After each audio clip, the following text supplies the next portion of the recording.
Bonjour à tous, ça me fait plaisir de vous retrouver pour notre capsule vidéo en date du 28 mars 2023. Début d'année très intéressant au niveau des marchés. On a connu un bon début d'année jusqu'à maintenant. La moyenne des portefeuilles équilibrés en date du 28 mars est de 2,69 Je peux déjà vous dire malheureusement qu'on continuera pas à ce rythme-là d'ici la fin de l'année. Si c'était le cas, on finirait l'année avec des rendements de 16 Bien entendu, je nous le souhaite, mais quand même, on va garder là une petite gêne d'ici la fin de l'année pour voir qu'est-ce qui va se passer au niveau des marchés. Somme toute, bon début de l'année, comme vous pouvez le voir ici actuellement au niveau des marchés, pour le marché canadien, les actions canadiennes en hausse de 4 actions américaines 3 internationales 5,6 Le taux de change, donc conversion du dollar US en canadien, nous amène un petit gain de 0,77 Et le revenu fixe, la première ligne qui avait été très difficile pour 2022, le pire rendement en 125 ans à plus de moins 11 cette année en hausse de 0,92 Donc, un très bon début d'année pour 2023, très encourageant de voir les résultats qu'on a jusqu'à maintenant. L'année avait même débuté plus fort que ça. On avait des rendements en hausse de 9 sur les actions canadiennes, américaines et internationales au début du mois de février. Mais le 14 février dernier, quelques mauvaises données par rapport à l'inflation nous a ramené légèrement à la baisse, mais toujours quand même en territoire positif en ce début d'année 2023. Donc, encore une fois, pour cette année, en ce début d'année, le focus des marchés est toujours orienté vers les deux mêmes éléments, l'inflation et les taux d'intérêt pour ralentir l'inflation, qui, comme on le sait, ralentissement économique qui nous amènerait éventuellement en récession en 2023. Donc, ce que vous voyez à l'écran présentement, c'est la croissance de l'inflation aux États-Unis et les derniers chiffres de janvier 2023 qui sont sortis au début février, qui ont surpris, mais plutôt négativement, avec un résultat de 6,4 de croissance de l'inflation. On s'attendait à une baisse plus importante de l'inflation aux États-Unis. Donc, voyant que les données américaines se maintiennent quand même avec une inflation assez soutenue, on s'attend à une continuité des hausses des taux d'intérêt pour les prochains mois. Donc, on attend encore au moins 3 hausses de taux d'intérêt aux États-Unis. Si on regarde la situation canadienne, par exemple, pas mal plus encourageant, après avoir stagné dans le courant de l'automne au niveau de l'inflation canadienne, on a pu voir là, un bon ralentissement. Donc, on est en bonne posture là, au Canada, fort heureusement, au niveau de l'inflation, sur la bonne trajectoire, mais une baisse, l'inflation ne baissera pas de façon constante, régulière. Il va y avoir des soubresauts. Donc, il faut s'attendre pour l'année 2023 à ce que les marchés évoluent aussi en fonction des données économiques et ce qu'on pourra voir là, du côté de l'inflation.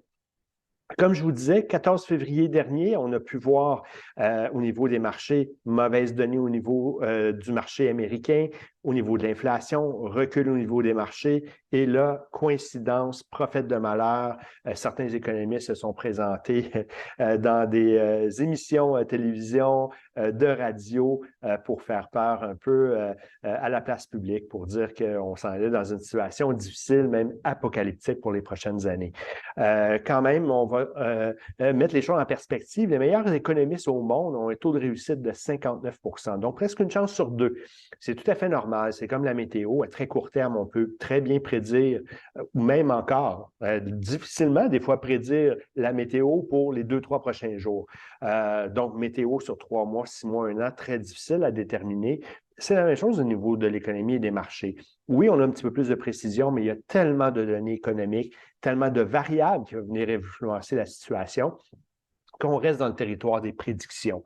Donc, dans ce cas-ci, on aime bien avoir une idée, bien entendu, vers quoi qu'on va se diriger, mais il ne faut pas s'alarmer outre mesure là, par ces déclarations-là. Déjà, certains économistes aussi de renom sont venus réconforter la population en disant qu'il faut prendre un grain de sel. C'est sûr qu'on s'attend à une récession, mais on s'attend à une récession à ce moment de petite envergure et une continuité au niveau des hausses des taux d'intérêt. Et ça, c'est déjà escompté dans le marché. Le marché l'a déjà anticipé. Ce qu'on peut voir au Canada au niveau des hausses de taux d'intérêt, on a déjà annoncé une pause au niveau des hausses de taux d'intérêt au Canada à 4,5 au niveau du taux directeur. Donc, on s'attend pour l'année 2023 à aucune hausse de taux peut-être de faibles hausses de taux si on voyait que l'inflation persistait. Aux États-Unis, le taux d'intérêt est rendu à 4,75 et on s'attend déjà encore à 3 hausses de taux d'intérêt. C'est pour ça que le marché va être encore volatile. Le marché regarde surtout les États-Unis et on sait de leur côté qu'il reste encore un peu de travail à faire au niveau des hausses de taux d'intérêt. Donc, ce sera à voir. 2 hausses, 3 hausses, 4 hausses de taux d'intérêt. Tant qu'on a cette incertitude-là au niveau américain, bien, on va voir les marchés quand même un peu tumultueux dans le début de l'année 2023, probablement jusqu'à l'été 2023. Néanmoins, on sait que le plus gros de la hausse des taux d'intérêt s'est fait en 2022, donc on ne s'attend pas à des hausses majeures, donc un impact majeur des taux d'intérêt comme on a pu le connaître pour 2022. Donc, on reste encouragé là, par la situation actuelle. Le marché anticipe une récession, une petite récession. Ce sera à voir. Est-ce qu'on aura une récession un petit peu plus importante, un peu plus faible? Et la raison pour laquelle on a eu un bon début d'année, le marché anticipait même la possibilité qu'on évite une récession et qu'on reporte peut-être à plus tard, début 2024, une récession. Donc, ce sera à voir. Mais somme toute, ce qu'on peut voir, c'est un bon début d'année. Comme vous voyez ici dans le graphique, on voit l'évolution du marché boursier de 2020 à gauche jusqu'à 2023 à droite. On voit ici l'effet de 2022, donc la baisse qu'on a connue, la tendance baissière et la baisse pour l'année 2022 au complet. Mais on peut remarquer qu'en ce début 2023, on est dans une tendance haussière. Donc actuellement, on peut voir là que la dynamique se déplace vers une hausse généralisée des marchés, avec bien entendu des soubresauts à travers ça. Donc, on suit la situation attentivement et de près pour la prochaine année. On demeure et je demeure optimiste pour la prochaine année, mais je dirais un optimiste prudent. On reste neutre. Il reste encore quelques nuages dans la situation économique actuelle. Donc, dans ce contexte-là, on demeure prudent. On va être bien réparti au niveau du portefeuille, bien diversifié, touché aux différents secteurs, différentes régions géographiques et être prêt à toute éventualité, à la hausse ou à la baisse. Donc, on est plutôt neutre et prudent à l'intérieur de nos portefeuilles. Quand on vous parle de diversification, bel exemple ici que vous voyez, écran de diversification. D'une année à l'autre, ce n'est pas les mêmes endroits géographiquement, les mêmes secteurs qui vont évoluer. Donc, bien malin qui va prédire la prochaine année, ce sera quel endroit, quel secteur, quel pays du globe qui va le mieux performer. Donc, dans ces circonstances-là, on veut s'exposer à tous les différents endroits, mais à différentes proportions. Plus importantes si on croit que les actions canadiennes vont mieux performer, si on croit que ça va être plus les actions américaines, en mettre plus du côté américain. En ce moment, dans notre portefeuille, toujours surpondéré au Canada, moyennement pondéré, si on pourrait dire, aux États-Unis et à l'international, mais on compte possiblement diminuer un peu plus notre exposition au marché américain et augmenter notre exposition au marché international dans le courant de l'année 2023. Chose sûre, avec une année comme on l'a connue en 2022, ça nous amène beaucoup d'inquiétudes. Vous avez vu ce graphique-là dans notre dernière capsule vidéo. Alors, quand on a des années en pleine croissance, c'est intéressant, on veut investir, on est dans une bonne posture à ce moment-là au niveau des marchés, on est encouragé. On a une baisse, anxiété, peur, inquiétude. On ne veut surtout pas investir à ce moment-là. Et c'est en fait le meilleur moment pour investir. C'est contre nature, c'est certain, mais ce qu'on veut faire, en fait, c'est investir quand le marché est bas et vendre quand le marché est plus haut. Mais, chose certaine, dans tous les cas, si on n'est pas à l'aise d'investir quand les marchés baissent, meilleure chose à faire, ne rien faire. Et une petite étude intéressante à ce sujet-là, ce qu'on peut voir de 1998 à 2018 sur une période de 20 ans, bien, le marché en général, si on regarde à gauche les actions, ont donné une performance de 7,20 %. Mais les investisseurs investis dans les actions ont fait une moyenne de 5,29 %. C'est quoi cet écart-là de presque 2 % qui manque au niveau des investisseurs? C'est l'émotivité. Donc, le fait justement que certains investisseurs, dans l'inquiétude et la peur du recul des marchés, vont décider de se retirer au mauvais moment et de revenir dans le marché quand le marché a déjà monté, donc plus haut. Et c'est dans ces circonstances-là qu'on vient handicaper les rendements au niveau du portefeuille. Donc, les investisseurs qui vont, entre autres, par eux-mêmes, vont des fois faire cette erreur-là que vous n'aurez pas nécessairement avec une gestion comme nous, on offre au niveau d'une gestion discrétionnaire, où est-ce qu'on est toujours pleinement investi avec des variations, c'est certain, mais on ne veut pas manquer les meilleures années au niveau du marché. On voit la même chose au niveau des obligations et on voit la même chose au niveau d'un portefeuille équilibré. C'est encore plus dramatique. Donc, quelqu'un qui aurait été investi pendant les 20 dernières années dans un portefeuille équilibré, risque moyen, aurait été généré un rendement de 5,9 s'il avait été toujours pleinement investi. Mais ce qu'on peut se rendre compte, c'est dans le portefeuille moyen des investisseurs, on a une moyenne de 2,58 Donc, les investisseurs laissent beaucoup d'argent sur la table lorsqu'ils laissent aller leurs émotions et veulent sortir des marchés pour se protéger par inquiétude.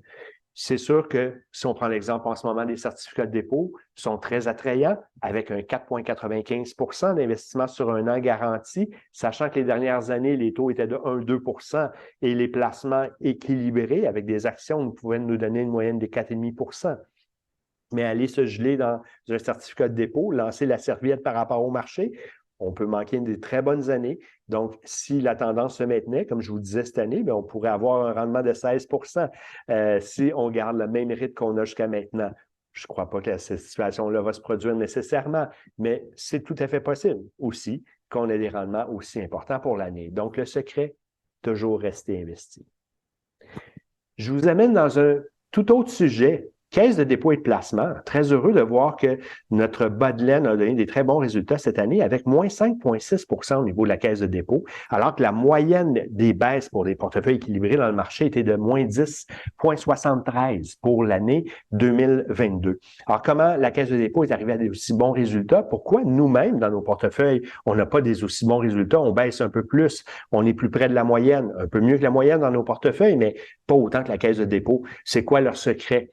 En réalité, une bonne portion des investissements de la caisse de dépôt se font dans des placements qu'on va appeler des placements privés ou de l'infrastructure, des actifs réels directs. Je vous explique un peu qu'est-ce qu'il y en est. La caisse de dépôt a un bas de laine actuellement de 402 milliards. On a estimé que la caisse de dépôt, avec tous les montants qui lui sont versés, par les cotisations qui sont faites sur les payes, par les employés et employeurs, remis à la caisse de dépôt, et vont verser une prestation aux retraités à partir de l'âge de 60 ans avec des pénalités ou 65 ans. Mais en ce moment, dans le 402 milliards qu'il y a en investissement, la caisse de dépôt, il a été estimé au niveau des chiffres que pour les 27 prochaines années, jusqu'en 2050, la caisse de dépôt n'aura pas besoin de ces montants-là.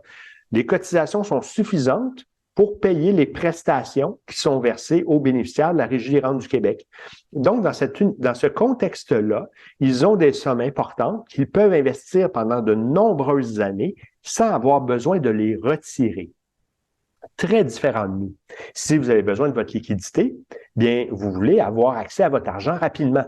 Alors, si on faisait la même chose que la Caisse de dépôt, une partie de leur investissement, environ 30 de leur portefeuille, est investi dans les ponts, dans les routes, le REM, qu'on connaît bien, de l'immobilier directement.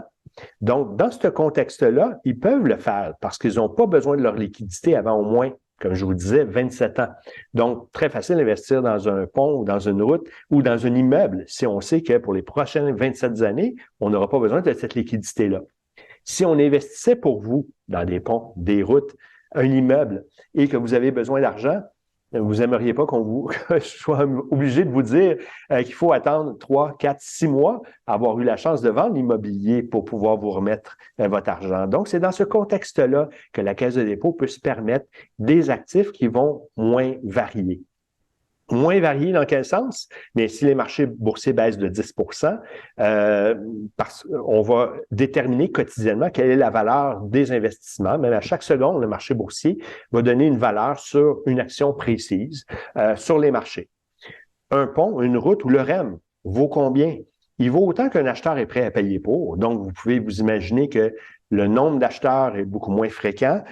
Donc, il y a beaucoup moins de variabilité au niveau du prix, donc beaucoup plus fixe, beaucoup plus standard au niveau des états financiers. Donc, c'est pour cette raison-là qu'une bonne partie des actifs de la Caisse de dépôt sont dans des actifs fixes, des actifs réels, dont la valeur et la variation de cette valeur-là est beaucoup moins prononcée.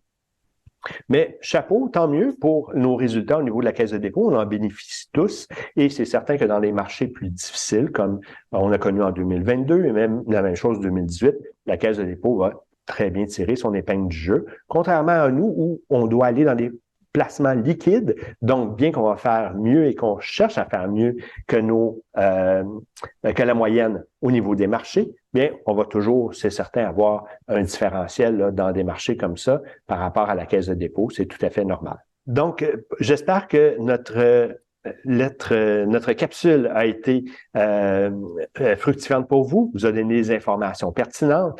Si vous avez des questions supplémentaires, bien entendu, comme vous savez, n'hésitez pas à nous contacter directement. Et je vous laisse avec cette petite photo où est-ce qu'on voit ici le taureau et l'ours. Et pour faire un petit rappel pour les gens qui seraient moins familiers avec ça, le taureau représente le marché haussier et l'ours représente dans le secteur, dans le marché boursier, le bear, donc le marché baissier. Donc, on espère bien entendu que pour la prochaine année, on ne soit pas dans un marché baissier comme pour 2022, mais plutôt le taureau qui reprend sa place et qu'on s'enligne vers un marché haussier. Alors, je vous remercie et sur ce, bonne fin de journée.